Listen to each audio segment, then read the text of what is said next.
राम राम सारे भाई जन। आज मैं आपको अंकित बयानपुरिया के बारे में ऐसी ऐसी बातें बताऊंगी जो आपने पहले उनके बारे में ये बातें सुनी भी नहीं होंगी और ना पता होगा। आज मैं आपको उनकी पूरी की पूरी लाइफ के बारे में बताऊंगी, जो उनकी मान लो स्टोरी है शुरू से और एंड तक। वीडियो में बने रहना और स्किप मत करना। आज मैं आपको बताऊंगी अंकित कितना पढ़े हुए हैं और वो कौन से गांव से है और वो क्या काम करते हैं। तो चलिए शुरू करते हैं।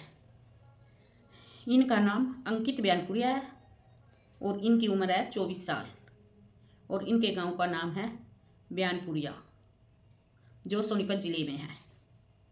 ये अपने नाम के पीछे अपने गांव का नाम बयानपुरिया इसलिए लगाते हैं क्योंकि पुराने टाइम के जो रेसलर होते थे मतलब वो अपने नाम के पीछे अपने गांव का नाम लगाते थे। इसे ये वो शान समझते थे, इसलिए अंकित बयानपुरिया ने भी अपने ट्रेडिशनल रेसलर को याद रखने के लिए अपने नाम के पीछे अपने गांव का नाम लगाना शुरू किया था। क्योंकि जो पहलवान होता है ना वो पूरे समाज का होता है, वो किसी एक जाति धर्म का नहीं होता, इसलिए वो एक सामाजिक होता है। अब बात करते हैं उनकी फिटनेस जर्नी के बारे में। उनकी जर्नी 15 साल पहले शुरू हुई थी। इनके गांव के पहलवान है कृष्ण पहलवान, तो इन्हीं के पास से इन्होंने रेसलिंग शुरू की थी।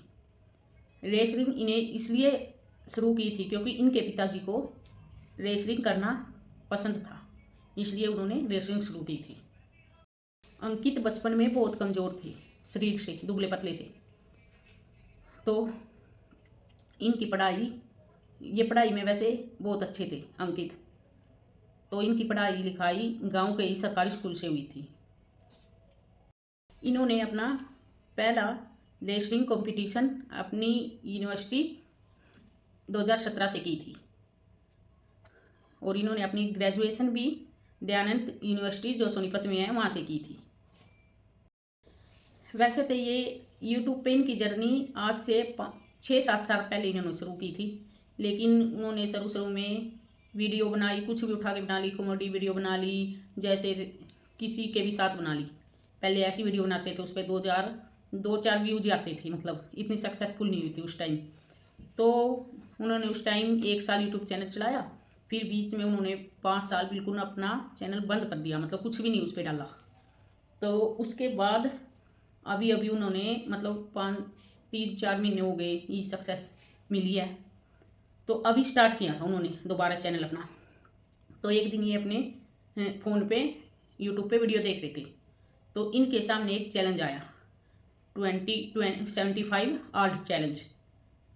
तो इन्होंने ये चैलेंज एक्सेप्ट किया और पूरा भी किया, जिसमें बॉडी ट्रांसफ़र हो जाता है। तो इन्होंने 1 से 1.5 महीने तक ये चैलेंज किया। उसके बाद इन्होंने YT और इंस्टाग्राम पे इसकी वीडियो डालनी शुरू की। पहले इन्होंने ये वीडियो बनाई, फिर ये डालनी शुरू की। इन्होंने जो अपनी पहली वीडियो डाली थी ना 75 हार्ट चैलेंज वाली, वो फिर इन्होंने 4 घंटे में एडिट करके डाली थी।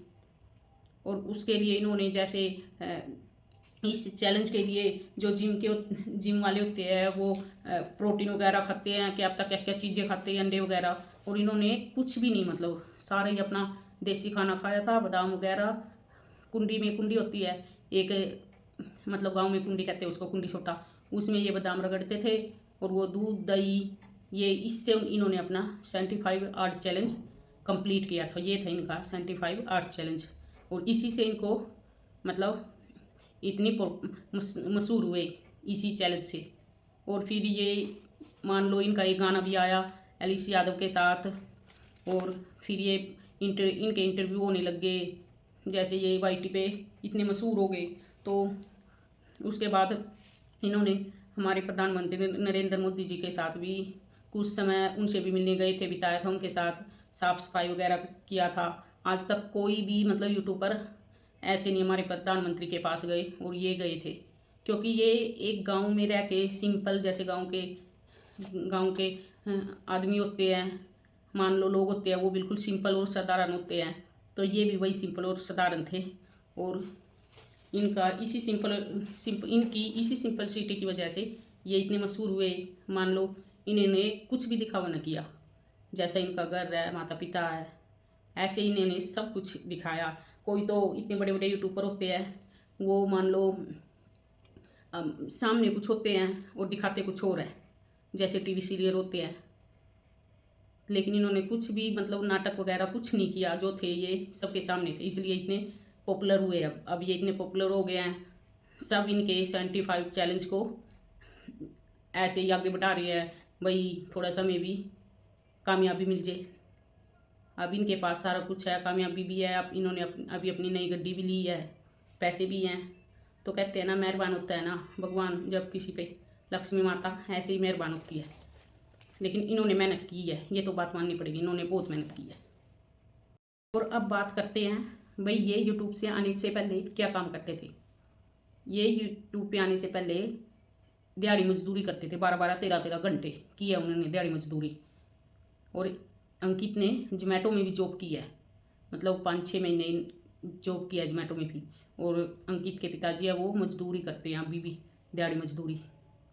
और अंकित को रामायण पढ़ना अच्छा, रामायण पढ़ते हैं ये, मतलब आपको पता भी होगा इनके 75 चैलेंज में इन्हें रामायण के ग्रंथ पढ़ना अच्छा लगता है। तो ये थी अंकित बेनपुरिया की पूरे जीवन की लाइफ स्टोरी।